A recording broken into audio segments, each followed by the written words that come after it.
Hello दोस्तों, उम्मीद है आप सब बढ़िया होंगे और बेहतर महसूस कर रहे होंगे। आज हम लोग पढ़ेंगे अफर्मेटिव सेंटेंस से इंटरगेटिव सेंटेंस बनाना। इसके पहले वाले वीडियो में हमने पढ़ा था अफर्मेटिव सेंटेंस से निगेटिव सेंटेंस बनाना। तो आइए देखते हैं अफर्मेटिव सेंटेंस से इंटरगेटिव सेंटेंस कैसे बनाया जाता है। सबसे पहले करा यस या नो टाइप प्रश्नों का निर्माण। यस या नो टाइप प्रश्न बनाने के लिए वाक्य में प्रयुक्त लिंकिंग वर्ब या हेल्पिंग वर्ब को सब्जेक्ट के पहले कर दिया जाता है। तो जहाँ भी आपको अफर्मेटिव सेंटेंस दिया रहेगा इसका इंटरगेटिव सेंटेंस बनाइएगा। तो जो हेल्पिंग वर्ब दिया रहेगा ना, जिसको लिंकिंग वर्ब भी कहा जाता है, उसको सब्जेक्ट के पहले कर दीजिएगा। सीधा सा बात है कि जहाँ भी आपको अफर्मेटिव सेंटेंस में सब्जेक्ट के बाद जो हेल्पिंग वर्ब दिया रहेगा, इंटरगेटिव बनाते समय सब्जेक्ट से पहले उस हेल्पिंग वर्ब को कर दीजिएगा। जैसे यहाँ दिया है आई एम ए स्टूडेंट, मैं एक विद्यार्थी हूँ, तो इसका जो है इंटरगेटिव बनाने के लिए हेल्पिंग वर्ब आई एम को, आई सब्जेक्ट है तो इसके पहले कर देंगे, तो एम आई ए स्टूडेंट हो जाएगा, बन गया इंटरगेटिव। यहाँ दिया है सी इज ए टीचर, ठीक है ना, तो इसका इंटरगेटिव बनाने के लिए इज जो है हेल्पिंग वर्ब है, इसको सब्जेक्ट के पहले कर देंगे, हो जाएगा is C a teacher.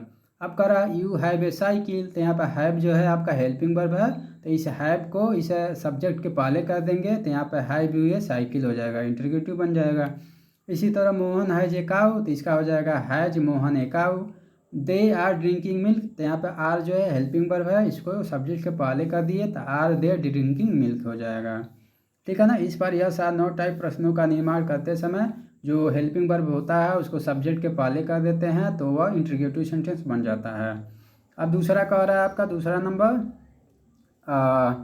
Question, question with other full verbs, ठीक है ना। Question with other full verbs का मतलब है लिंकिंग वर्ब बी हैव को छोड़कर से सभी फुल वर्ब से प्रश्नवाचक वाक्य बनाने के लिए ऑक्सिलरी वर्ब डू या डज या डिड का प्रयोग किया जाता है। यानी कि जहाँ भी हेल्पिंग वर्ब की जगह मेन वर्ब प्रयोग हो जाए। जैसे देखिए नोज मेन वर्ब है, लिप्स मेन वर्ब है, प्ले मेन वर्ब है, वेंट मेन वर्ब है और लेफ्ट जो है आपका मेन वर्ब है, ठीक है ना। तो जहाँ पे हेल्पिंग वर्ब के अलावा यानी कि हेल्पिंग वर्ब न दिया हो, उसके स्थान पे मेन वर्ब दिया हो, ठीक है ना, तो इसका जो है इंटरगेटिव बनाते हैं वहाँ पर डू डज या डिड का प्रयोग करते हैं। तो प्रेजेंट टेंस रहेगा तो डू या डज का प्रयोग करेंगे, पास्ट टेंस रहेगा तो डिड का प्रयोग करेंगे। तो आइए देखते हैं, यहाँ पर दिया ही नोज मी, तो यस लगा है तो यह प्रेजेंट इंडिफिनिट टेंस है, इसका क्वेश्चन मार्क बनाने के लिए डज का प्रयोग करेंगे, तो डज ही नो मी हो जाएगा, यस हट जाएगा। मोहन लिव्स इन अलीगढ़ हो जाएगा, तो इसका जो है इंटरगेटिव बनाने के लिए हो जाएगा does Mohan live in Aligarh. They play in the garden, तो यहाँ पे प्ले है तो यह कौन सा टेंस है, ये भी प्रेजेंट इंडिफिनिट टेंस है, तो यहाँ हो जाएगा do they play in the garden. I और प्लूरल के साथ डू का प्रयोग करते हैं, ठीक है ना, और जो थर्ड फॉर्म होता है उसके साथ डज का प्रयोग करते हैं। यहाँ दिया है सी वेंट टू आगरा, तो यहाँ पर वेंट जो है मेन वर्ब है, तो यहाँ पर डिड का प्रयोग होगा, जो कि यहाँ पे गो इवेंट गान होता है, तो वर्ब का सेकेंड फॉर्म है, तो यह जो है पास्ट में रहेगा, ठीक है ना। पास्ट में डिड का प्रयोग होता है, तो यहाँ डिड रखेंगे, फिर सब्जेक्ट को रखेंगे, फिर गो रखेंगे, टू आगरा हो जाएगा, ठीक है ना। तो जो है अगर आपका पास्ट टेंस में या प्रेजेंट टेंस में दिया है मेन वर्ब, ठीक है ना, और इसका इंटरगेटिव बनाएंगे तो डू या डज तो लगेगा ही, लेकिन जो वर्ब होगा ना सब्जेक्ट के बाद वो अपने फर्स्ट फॉर्म में आ जाएगा। यहाँ पे देखिए इसका जो है सेकेंड फॉर्म है, इसका भी सेकेंड फॉर्म है, लेकिन जब इसका इंटरगेटिव बना रहे हैं तो ये सब जो है अपने फर्स्ट फॉर्म में आ जा रहे हैं, ठीक है ना।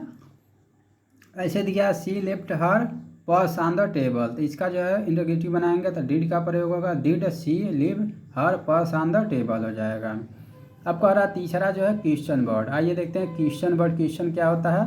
तो क्वेश्चन वर्ड क्वेश्चन क्या होता है आइए देखते हैं। कह रहा प्रश्नवाचक वाक्यों में क्वेश्चन वर्ड जैसे who, what, which, where, when, why, how आदि का प्रयोग विस्तृत सूचना अथवा जानकारी के लिए किया जाता है। क्वेश्चन वर्ड व्हाट वस्तु या व्यक्ति की आइडेंटिटी या प्रोफेशन, हु व्यक्ति की आइडेंटिटी जानकारी प्राप्त करने के लिए क्वेश्चन वर्ड के साथ निम्न प्रकार के इंटरगेटिव सेंटेंस बनते हैं। तो कुछ इंटरगेटिव सेंटेंस ऐसे होते हैं जिनमें who, what, which, where, when, why, how का प्रयोग करके इंटरगेटिव सेंटेंस बनाया जाता है। तो आइए देखते हैं कि अगर अफर्मेटिव सेंटेंस दिया है तो इनका प्रयोग करते हुए कैसे हम इंटरगेटिव सेंटेंस बनाते हैं। तो यहाँ पर सबसे पहले दिया है क्वेश्चन वर्ड, ठीक है ना। क्वेश्चन वर्ड का यहाँ पे आंसर कह रहा था, यानी कि यहाँ पे जो है आपका कौन सा ये फॉर्म है, अफर्मेटिव फॉर्म है, ठीक है ना, यह अफर्मेटिव सेंटेंस है और यहाँ पे इसका इंटरगेटिव सेंटेंस बनाया हुआ है। आइए देखते हैं कैसे। सबसे पहले अफर्मेटिव के लेते हैं, माई नेम इज अनूप, ठीक है ना।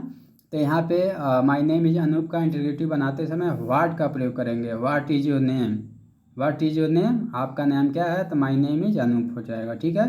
अब दे दिया the baby was in the room, बच्चा जो है कमरे में है, तो इसका जो है इंटरगेटिव बनाते समय वेयर वाज द बेबी हो जाएगा, यानी कि बेबी कहाँ है, तो the baby was in the room. यानी कि जैसा चीज़ है उसी के अनुसार हम प्रश्न पूछ के उसका उत्तर दे सकते हैं। अगर इंटरगेटिव सेंटेंस कहेगा तो इसका ऐसे बनेगा, they were late due to rain, वे लेट हो गए बारिश के कारण, तो यहाँ पे वाई वेयर दे लेट हो जाएगा। ठीक है। यहाँ पे कारण पूछ रहा है कि वह लेट क्यों हो गए। आपका Rita was absent on Monday, Rita जो थी वह मंडे सोमवार को अपसेंट थी, तो उसका इंटरगेटिव बनाएंगे तो वेन वाज रीता अपसेंट। ठीक है ना, यानी कि रीता अपसेंट कब थी, तो यहाँ पे प्रश्न पूछा गया है और इसका आंसर दिया गया है। He has gone to the market to buy a book. ठीक है ना, तो why has he gone to the market, यहाँ पे सवाल पूछा गया कि वह मार्केट क्यों गए, तो वह मार्केट गए एक किताब खरीदने। ठीक है ना, तो आपको यहाँ पे ये चीज़ें दी जाएंगी, अफर्मेटिव सेंटेंस दिया रहेगा और इसका निगेटिव बनाएंगे, तो आप पहले इसको लिखिए और इसका इंटरगेटिव कैसे बन रहा है उसको यहाँ पे लिख के समझिए। यानी कि अगर आंसर दे दिया है तो आप इसका प्रश्न खोजिए कि इसका प्रश्न क्या होगा कि इसका आंसर ये हो जाए। ठीक है ना। अब कह रहा है question word with the auxiliary verb, auxiliary verb के साथ क्वेश्चन वर्ड का किस प्रकार प्रयोग हुआ है। जैसे यहाँ पे अफर्मेटिव सेंटेंस बना है, जैसे he is eating an apple. ठीक है ना, तो यहाँ पे प्रश्न पूछ सकता है व्हाट इज ही ईटिंग, वह क्या खा रहा है। ठीक है ना, और यहाँ पे दिया they are coming home on Sunday, वह सोमवार को क्या कर रहे हैं, वह रविवार को घर आ रहा था। When are they coming home, तो यहाँ पे कुछ इंटरगेटिव ऐसे बनते हैं कि आपको अफर्मेटिव दिया रहेगा और उसका प्रश्न ढूंढ के, ठीक है ना, जैसा कि ये दिया हुआ है आपको प्रश्न ढूंढ के उसका प्रश्न बना के उसका इंटरगेटिव बनाना रहेगा। जैसे कह रहा है सी हैज़ गॉन टू कानपुर, तो इसका इंटरगेटिव बनाने के लिए वेयर है शाला गॉन। ठीक है ना, the teacher can complete the course by talking extra class, इसका हो जाएगा interrogative how can the teacher complete the course. अब करा we shall go to the hospital to see our friend, तो यहाँ हो जाएगा why shall we go to the hospital. तो आपको यहाँ पे सवाल दो तरीके से दे सकता है, या तो दे देगा अफर्मेटिव से आप इंटरगेटिव बनाइए, या दे देगा इंटरगेटिव से आप अफर्मेटिव बनाइए। तो अगर आपको इंटरगेटिव से अफर्मेटिव दे देगा तो आप आसानी से बना लेंगे, लेकिन सवाल इतने आसान आते नहीं हैं एग्जाम में, तो आपको यह चीज़ें देंगी। यानी कि अफर्मेटिव सेंटेंस दिया रहेगा और इसका आप क्या करेंगे, इंटरगेटिव बनाएंगे। ठीक है ना। एक और बचा है, आइए देख लेते हैं। कह रहा question word with auxiliary do, question word with auxiliary do, जैसे कि यहाँ पे इंटरगेटिव बनाया है और ये आपका अफर्मेटिव है। जैसे कह रहा आई वांट ए पेन, मैं एक कलम चाहता हूँ, तो व्हाट डू यू वांट, यहाँ प्रश्न कर लिया आप क्या चाहते हो, तो यहाँ पे कह रहा है मैं एक पेन चाहता हूँ, तो यहाँ पर ऐसे दे देगा और आपको ऐसे प्रश्न पूछ के बनाना रहेगा, या फिर ऐसे दे देगा और इसका अफर्मेटिव कहेगा बनाने के लिए, तो आप आसानी से बना लेंगे। ठीक है। दूसरा करा आई लिव इन अलीगढ़, तो इसका प्रश्न हो जाएगा वेयर डू यू लिव। अब करा आई सा द ताज इन 1963, तो इसका हो जाएगा when did you see the Taj. अब का Lakshmi comes to school by rickshaw, इसका हो जाएगा how does Lakshmi come to school. ठीक है ना। इस प्रकार अगर अफर्मेटिव दिया रहेगा तो आप इसका इंटरगेटिव बना लीजिएगा, अगर इंटरगेटिव एग्जाम में दिया रहेगा कहेगा इसका अफर्मेटिव बनाइए, तो आप इस तरीके से अफर्मेटिव बना लीजिएगा। ठीक है ना। तो कुछ है एग्जाम्पल दिए हुए हैं जिसका प्रैक्टिस आप कर सकते हैं।